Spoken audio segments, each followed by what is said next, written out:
మధ్యప్రదేశ్లో జరిగిన దుర్ఘటనలో మృతులు హైదరాబాద్ నాచారం వాసులు కావడంతో అక్కడ విషాద ఛాయలు అలుముకున్నాయి. తాజా వివరాలు మా ప్రతినిధి నాగార్జున ప్రత్యక్ష ప్రసారం ద్వారా అందిస్తారు.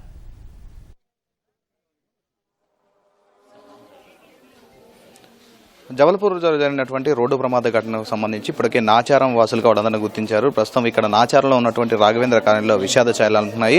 అక్కడ ఉన్నటువంటి స్థానిక ఉన్నటువంటి పోలీసులు కావచ్చు, వాళ్ళందరూ కూడా ఇక్కడ స్థానికంగా ఉన్నటువంటి రంగారెడ్డి కలెక్టర్కి సమాచారం అందించారు. ఈ ఘటన విషయం తెలుసుకున్నటువంటి రంగారెడ్డి కలెక్టర్ కూడా కుటుంబ సభ్యులతో మాట్లాడడం జరిగింది. మొత్తం 9 మంది ఆదివారం మధ్యాహ్నం ఇక్కడ నుంచి బయలుదేరి వెళ్లారు. ఒక ఫోర్స్ వెహికల్లో ఏదైతే వెహికల్ నెంబర్ ఉందో ఏపీ 29W1525 వెహికల్ ఏదైతే ఉందో ఆ వెహికల్లో బయలుదేరి వెళ్ళాలి. వీళ్ళంతా కూడా ఆదివారం మధ్యాహ్నం నాచారంలో ఉన్నటువంటి రాఘవేంద్ర నగర్ కాలనీ నుంచి వెళ్ళినట్టుగా తెలుస్తుంది. వాళ్ళంతా కూడా 9 మంది కూడా మొత్తం బంధువులుగా తెలుస్తోంది.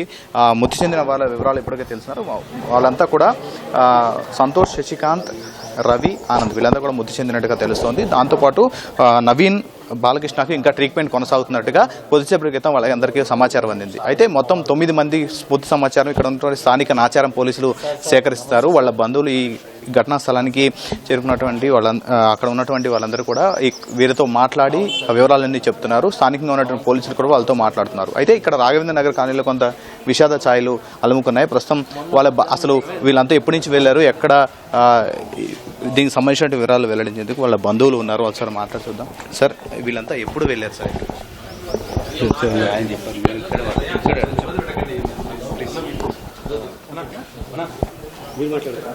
సార్, ఈ ఘటనకు సంబంధించిన చెప్పినాం కదా, ఇప్పుడు మాట్లాడినాం కదా. ఎప్పుడు వెళ్ళారు? ఈ కుంభమేళకు బయలుదేరారు, పుణ్యస్నానాన్ని ఆచరించి మొన్న మధ్యాహ్నం బయలుదేరారు.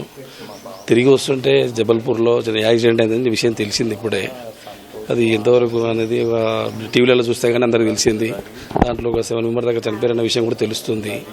దాంట్లో మన వాళ్ళు కూడా ఉన్నారు, రిలేటివ్స్ కూడా ఉన్నారు. అదే విషయం కేంద్ర మంత్రి వారు కిషన్ రెడ్డి గారు కూడా చెప్పాం, తెలిసిన విషయం. బండి సంజయ్ గారు కూడా తెలిసింది. వారు కూడా అక్కడ కలెక్టర్ గారితో మాట్లాడారు. ఇక్కడ రంగారెడ్డి కలెక్టర్ గారితో మాట్లాడుతున్నాం. అది జరుగుతుంది విషయం. అది వీళ్ళంతా బంధువులు సార్, కుటుంబ సభ్యులు? బంధువులే అండి, బంధువులు. ఎవరు బయట వాళ్ళు వెళ్ళారు, ఒకరికొకరు బంధువులు కలిసే వెళ్ళారు. వీళ్ళు చివరిసారిగా ఎప్పుడు మాట్లాడారు సార్?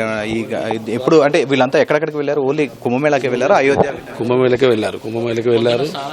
స్నానం అయిపోయింది, రిటర్న్ అయ్యారు, మాట్లాడారు. పొద్దున కూడా మాట్లాడారు. ఆ తర్వాత ఎక్స్పెక్టెడ్లీ లారీ ఇట్లా కొట్టిందని చెప్పేసి టీవీలో చూస్తే కానీ తెలియదు. ఎవరు ఫోన్ చేసి మాకు ఇట్లా అయిందని చెప్పలేదు వాళ్ళు ఎవరు కూడా. టీవీలో చూస్తే కానీ చూసి తెలుసుకున్నారు అంతే. ఇంకా అది ఓన్లీ కుటుంబ సభ్యులు అంటే బంధువులైనా సార్? ఎవరైనా ఒకే కుటుంబానికి చెందిన వాళ్ళు ఉన్నారు? కుటుంబానికి అని కాదు, రిలేటివ్స్, తెలిసిన వాళ్ళు, బంధువుల చుట్టాల పిల్లలు, ఇట్లా 9 మంది కలిసి వెళ్ళలేరు. బయట వాళ్ళు ఎవరు లేరు, ఫ్రెండ్స్ ఇట్లా ఏం కాదు. అధికారులతో ఏమైనా మాట్లాడారా సార్? వాళ్ళు ఏం చెప్తున్నారు? మాట్లాడారు.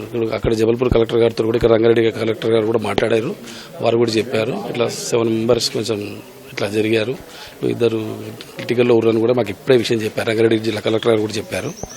అదే విషయం మీద ఇక్కడ నుంచి వాళ్ళు కూడా బయలుదేరుతున్నారు. ఇప్పుడు ఈ ఇంట్లో ఉండేవాళ్ళు ఎవరు సార్? అంటే ఇక్కడ ఈ ఇంట్లో ఉండేవాళ్ళు ఎవరు? శశికాంత్ అని ఉంటాడు, సాఫ్ట్వేర్ ఎంప్లాయీ. ఈ ఇంట్లో ఉంటాడు ఫస్ట్ ఫ్లోర్లో. 2 వాళ్ళ రిలేటివ్స్, 2 వాళ్ళ బావ. వీళ్ళంతా వెహికల్స్ ఇక్కడ నుంచి మాట్లాడుకొని వెళ్ళారు. టెంపో ట్రావెల్ తీసుకొని వెళ్ళారు. మొన్న మధ్యాహ్నం వెళ్ళారు. 12 గంటల బయలుదేరారు. ఆసుపత్రిలో చికిత్స పొందుతున్నటువంటి నవీన్, బాలకృష్ణ పరిస్థితి ఎట్లా ఉందని చెప్పారు. అదే వాళ్ళు పూర్తిగా విషయం తెలియదు. చికిత్స నడుస్తుందని చెప్తున్నారు. ఏ కండిషన్లో ఉందన్న విషయం మనకు తెలియదు. వాళ్ళు చెప్తే కానీ వాళ్ళైతే బతుకున్న ట్రీట్మెంట్ నడుస్తుందని చెప్తున్నారు. అది ఎంతవరకు ఉన్నది అనేది మనకు ఐడియా లేదు. కానీ 7 మెంబర్స్ అయితే జరిగిపోయిన విషయం అయితే చెప్పారు. ఇక్కడ నుంచి ఎవరైనా బయలుదేరి వెళ్ళారు? ఇప్పుడే వెళ్తున్నారు. ఇప్పుడు బయలుదేరలేదు. ఇప్పుడే కలెక్టర్ గారు చెప్పారు మీరు బయలుదేరండి అని చెప్పారు. బయలుదేరుతున్నారు. మరి కొద్ది క్షణాలు వెళ్తారు ఇంకా. రైట్. ఇక్కడ రాఘవేంద్ర నగర్ కాలనీలో ఉన్నటువంటి శశికాంత్ నివాసం ఇది. ఆయన సాఫ్ట్వేర్ ఇంజనీర్గా పనిచేస్తున్నారు. వీళ్ళంతా కూడా బంధువులు, దగ్గర బంధువులు. వీళ్ళంతా కూడా ఒక టెంపో వెహికల్ని మాట్లాడుకుని ఆదివారం మధ్యాహ్నం ఇక్కడి నుంచి బయలుదేరి వెళ్ళారు. కుంభమేళాలో స్నానం ఆచరించి ఈరోజు ఉదయం వాళ్ళు చివరిగా వీళ్ళకి ఫోన్ చేశారు. ఫోన్ చేసి మేము తిరిగి వస్తున్నామని బయలుదేరని చెప్పారు. అదే అకస్మాత్తుగా అక్కడ జరిగినటువంటి జబల్పూర్ హైవే మీద జరిగినటువంటి రోడ్డు ప్రమాదం వాళ్ళు మృతి చెందడం జరిగింది. మనం ఒకసారి కనుక ఆ ఘటనా స్థలాన్ని ఒకసారి ఆ రోజు ఈ ఉదయం జరిగినటువంటి ఘటనను పరిశీలిస్తే కనుక సిమెంట్ లారీ ఎదురుగా వచ్చినట్టుగా తెలుస్తుంది. పూర్తిగా రైట్ సైడ్ లో ఆ వెహికల్ వచ్చి వీళ్ళ వాహనాన్ని ఢీ కొట్టింది. వీరు సరైన దిశలో ఉన్నారు. రెగ్యులర్ గా కుంభమేళాకు వెళ్లేటువంటి ప్రయాగరాజ్ ప్రాంతం అంతా కూడా చాలా ట్రాఫిక్ జామ్ ఉంది. కొన్ని కిలోమీటర్ల మేర అక్కడ నిలిచి ఉంది. అయితే ఆపోజిట్ గా వచ్చినటువంటి ఒక సిమెంట్ లారీ వీళ్ళ వాహనాన్ని ఢీకొట్టినట్టు తెలుస్తుంది. దీని వెనక అంటే వీళ్ళ ట్రక్ వెనక కూడా మరొక వాహనం కారు ఉంది. వాళ్ళ నిధికి కొన్ని విషయాలు కూడా తెలుసుకున్నారు. ఈ ఘటన ఏ విధంగా జరిగిందనేది చాలా వేగంగా వచ్చినటువంటి ఆ ట్రక్ వాహనాన్ని ఢీకోవడంతో ఈ ప్రమాదం జరిగినట్టు తెలుస్తుంది. ప్రస్తుతానికైతే మొత్తం ఇక్కడ 7 మంది మృతి చెందినట్టుగా వీళ్ళకి సమాచారం అందించారు. అక్కడ ఉన్నటువంటి మధ్యప్రదేశ్ జబల్పూర్ కలెక్టర్ కూడా వీళ్ళతో మాట్లాడడం జరిగింది. రంగారెడ్డి కలెక్టర్ వాళ్ళతో సంప్రదింపులు జరిపి ఘటనకు సంబంధించినటువంటి వివరాలు ఆరా తీశారు. ఈ ఘటన ఏ విధంగా జరిగిందనేది తెలుసుకున్నారు. దాంతోపాటుగా అడిషనల్ ఎస్పీ అక్కడ సిహోరికి సంబంధించినటువంటి అడిషనల్ ఎస్పీతో కూడా మాట్లాడారు. అక్కడ ఎస్డిపిఓతో మాట్లాడి వివరాలన్నీ తెలుసుకున్నారు. ఈ ఘటనకు సంబంధించినటువంటి పూర్తి వివరాలు అయితే ఘటనకు సంబంధించి కుటుంబ సభ్యులు కూడా తీవ్ర విషాద చాలా అమ్ముకున్న చెప్పాలి. ఒక్కసారిగా ఈ ఘటన విన్న తర్వాత ఉదయం కొద్దిసేపటి క్రితం వాళ్ళతో మాట్లాడిన తర్వాత ఈ ఘటన జరగడం చాలా వాళ్ళ కుటుంబాన్ని తీవ్రంగా కలిచివేసింది. కుటుంబ సభ్యులు తీవ్ర విషాదాన్ని నింపింది. ఈ ఘటనకు సంబంధించినటువంటి పూర్తి వివరాలు కూడా వాళ్ళు ఇంకా పూర్తిగా తెలవట్లేదు. అయితే అక్కడ జరిగినటువంటి ఘటనకు సంబంధించి స్థానిక నుంచి వచ్చినటువంటి అక్కడ ఉన్నటువంటి అధికారులు చెప్పినటువంటి సమాచారం ఇక్కడ ఉన్నటువంటి అధికారులతో మాట్లాడిన తప్ప వారు రెగ్యులర్గా వాళ్ళతో మాట్లాడే పరిస్థితి. ఎందుకంటే 9 మంది వెళ్ళినటువంటి వాహనంలో మొత్తం 7 మంది మృతి చెందడం, మిగతా 2 కూడా ట్రీట్మెంట్ తీసుకోవడం, వాళ్ళతో మాట్లాడలేని పరిస్థితిని ఏర్పడడం జరిగింది. స్థానిక నేతలు కూడా వీళ్ళకి చేరుకొని వాళ్ళని అక్కడికి వెళ్లేందుకు ప్రయత్నం చేస్తున్నారు. వాళ్ళ ఆసుపత్రికి సిహోరి మెడికల్ కాలేజ్లో వీళ్ళంతా ట్రీట్మెంట్ తీసుకుంటున్నారు కాబట్టి అక్కడికి వెళ్ళి వాళ్ళతో మాట్లాడేందుకు ఇక్కడి నుంచి బయలుదేరి వెళ్లేందుకు ఏర్పాట్లు చేస్తున్నారు కుటుంబ సభ్యులు. అయితే ఈ ఘటనతో ఒక్కసారిగా ఈ స్థానికంగా ఉన్నటువంటి శశికాంత్ దాదాపు ఈ కాలనీలో వాళ్ళందరికీ కూడా బాగా తెలిసినట్టుగా చెప్తున్నారు. ఆయన చాలా చలాకీగా ఉంటారు. వాళ్ళంతా కూడా అనుకోని కుంభమేళాలో కొన్ని ఏళ్ల నాటి వచ్చేటువంటి ఈ కుంభమేళాకు సంబంధించి ఆయన స్నానం చేసి ఈ బంధువులంతా కలిసి వెళ్ళాలని అనుకున్నారు. అందరూ వెలిసిన వాళ్ళంతా కూడా మహిళలు ఎవరు లేరు, అందరూ జెంట్స్ మాత్రమే ఈ టెంపో వెహికల్ని మాట్లాడుకొని వెళ్ళారు. ఈ సమీపంలో నాచారంలో వాళ్ళకి తెలిసినటువంటి ఒక టెంపో ట్రావెల్ వాహనాన్ని వాళ్ళు మాట్లాడుకొని వెళ్ళారు. అది 12+ డ్రైవర్ సీటర్ అది.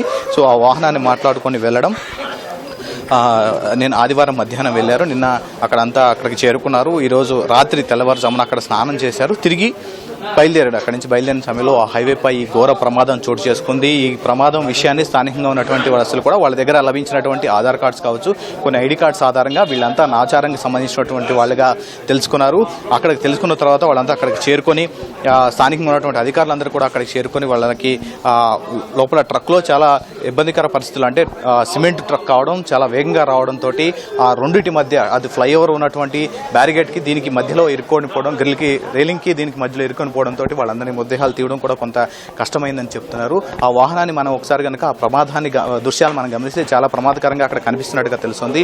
అక్కడ సిమెంట్ లారీ ఏ మేరకు వాళ్ళ వాహనాన్ని ఢీకొందో మనకు కనిపిస్తుంది. అయితే ఈ 2 వాహనాలు కూడా వేగంగా ఉన్నట్టు తెలిసింది. కానీ వీళ్ళు వెళుతున్నటువంటి సరైన మార్గంలోనే ఆపోజిట్లో ఈ వాహనం రావడం వల్ల ఒక్కసారిగా ఈ ప్రమాదం జరిగినట్టుగా తెలుస్తుంది. ప్రమాదంలో వీళ్ళు ఉన్నటువంటి 7గురితో పాటుగా డ్రైవర్ కూడా మృతి చెందారని సమాచారం. అయితే అతనికి సంబంధించిన వివరాలు ఇంకా తెలియరాలేదు. రంగారెడ్డి కలెక్టర్ కూడా వీళ్ళతో కొద్దిసేపటి క్రితం కుటుంబ సభ్యులతో మాట్లాడారు. వివరాలని తెలుసుకుంటున్నారు. ఘటనకు సంబంధించినటువంటి వివరాలు ఆలోచిస్తున్నారు. ప్రస్తుతానికైతే రాఘవేంద్ర నగర్ కాలనీలో, నాచారంలో ఉన్నటువంటి రాఘవేంద్ర నగర్ కాలనీలో కొంత విషాద ఛాయలు అలుపుకున్నాయని మనం చెప్పొచ్చు. ఘటనకు సంబంధించినటువంటి వివరాలు తెలుసుకునేందుకు ఇక్కడి నుంచి వాళ్ళ కుటుంబ సభ్యులు బయలుదేరి వెళ్లాలని ఇక్కడ స్థానిక నేతలు కూడా వాళ్ళకి సహాయం చేస్తున్నారు. ఇది ఇక్కడ ఉన్నటువంటి తాజా పరిస్థితి. ఓటు